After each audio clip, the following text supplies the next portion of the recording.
समझाएंगे। Next question ये है, नाम नहीं दिया गया है। प्रश्न ये है कि क्या विश्वासी कोर्ट कचहरी जा सकता है? जो उनका ऐसा मुद्दा होता है तो क्या वे कोर्ट तक पहुंचा सकते हैं? जी जी जी जी जी ओके। पहले एक वचन पढ़ लेते हैं, 1 कुरिन्थियों 6:2-3। 1 कुरिन्थियों 6:2-3। जितने देख रहे हैं, मैं आपके विभाग में बोल देता हूँ, जितने देख रहे हैं खूब शेयर करिए, वॉच पार्टी करिए। जिसने MMB के लिए थ्रू आपने जो है ग्रुप बनाए हैं उसमें प्लीज़ इसका लिंक शेयर करें। और मैं चाहता हूँ कि ये जो प्रोग्राम है मैं समझता हूँ कि बड़ा प्रभाव डाला है। अगर मैं गलत नहीं हूँ, पिछले हफ्ते का वीडियो टोटल मिलाकर कम से कम 1 लाख के ऊपर लोग अभी तक टोटल प्लेटफॉर्म में मिला के देख चुके हैं। जी 1 कुरिन्थियों 6:2, क्या तुम नहीं जानते कि पवित्र लोग जगत का न्याय करेंगे? इसलिए जब तुम्हें जगत का न्याय करना है तो क्या तुम छोटे से छोटे झगड़ों का भी निर्णय करने के योग्य नहीं? आगे भी पढ़ना है? जी, आपने 2 का 3 पढ़ लिया है? 2 का 3 पढ़ा, वापस पढ़ लीजिए। हाँ, 6:2 पढ़ा, 3 भी जी जी माफी चाहूंगा, 6:2 और 3 दोनों पढ़ना है। ओके।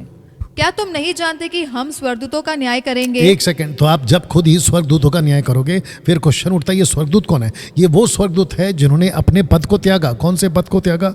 जब नूह के टाइम पे जो नीचे आए थे, according to the book of Enoch, वो कहता है 200 वॉचर्स नीचे आए थे, जिसको कहते हैं पहरेदार। और इसी बात को या इब्रानियों की किताब उसका 1:13-14 कहता है, क्या ये सेवा टहल करने वाली आत्माएं नहीं हैं जो उद्धार पाने वालों के निमित्त भेजी जाती हैं? तो ये वो स्वर्गदूत है जिन्होंने अपने पद को त्यागा, according to Peter, according to John, माफ करना जूड।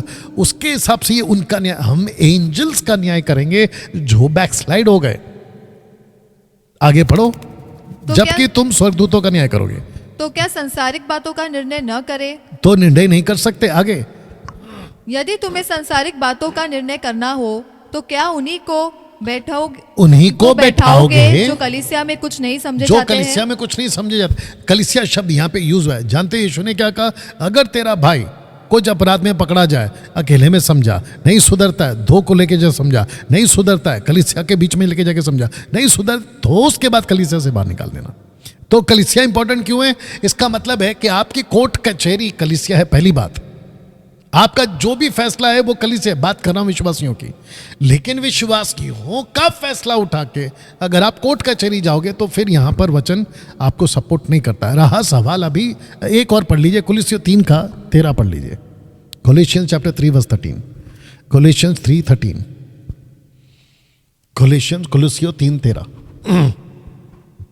और यदि किसी को किसी पर दोष देने का कोई कारण हो तो एक दूसरे की सह लो, एक दूसरे की सह लो और एक दूसरे के अपराध क्षमा करो। एक दूसरे के अपराध क्षमा करो। मैं बात कर रहा हूं साउंड डॉक्ट्रिन, जो यीशु के साथ वाले, यीशु की दया वाले। बाकी तो हम वीडियो को नहीं छोड़ते, वो बात अलग है, ठीक है ना? तो एक दूसरे की सह लो, ठीक है ना? तो इसके अलावा अगर आपका अविश्वासी ने आपकी प्रॉपर्टी जब्त कर ली, आपका घर आपने रेंट पे दिया था, उसने कब्जा कर लिया है, तो ऐसे टाइम पे आपके पास में कॉन्स्टिट्यूशनल राइट्स है, संवैधानिक नियम लागू कर लीजिएगा, अधिकार को इस्तेमाल करिएगा और जाकर आप जो है पुलिस के पास में अपनी जो भी कंप्लेंट है दर्ज करा सकते हैं। अगर आपके ऊपर कोई अत्याचार कर रहा है, अविश्वासी की बात कर रहा हूँ, जाइए पुलिस का सहारा लीजिए, उसमें कोई दिक्कत नहीं, क्योंकि भारत सरकार ने आपके लिए और सारे धर्म के लोगों के लिए कानून बनाई है। लेकिन मसीह की मैं बात कर रहा था, उसको लेकर कोर्ट कचहरी क्यों जा रहे हो? चर्च काफ़ी है, पास्टर काफ़ी है। और याद रखो, मैं साउंड डॉक्ट्रिन की चर्च और साउंड डॉक्ट्रिन पास्टर की बात कर रहा हूँ। लगे हाथ इसको बोल दूं कि मैं किसी भी जिब्रिश वाले को, पेटू सेवक को सेवक, पास्टर, अपोस्तल, प्रॉफिट, एवेंजलिस्ट मानता ही नहीं।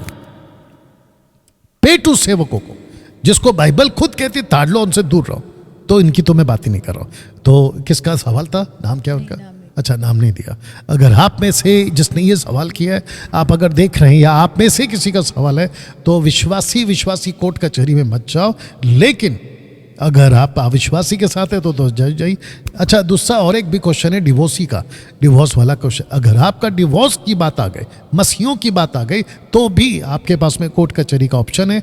पास्टर के बाद अगर कंसलिएशन होता है, रिकंसलिएशन माफ करना, अगर होता है, क्या बोलेंगे हिंदी शब्द में, आपका बातचीत हो जाता है, सुलह हो जाता है, अच्छी बात है। लेकिन अगर नहीं होता है, बात बहुत आगे बढ़ गई, तो आप जा सकते हैं, उसमें कोई दिक्कत नहीं।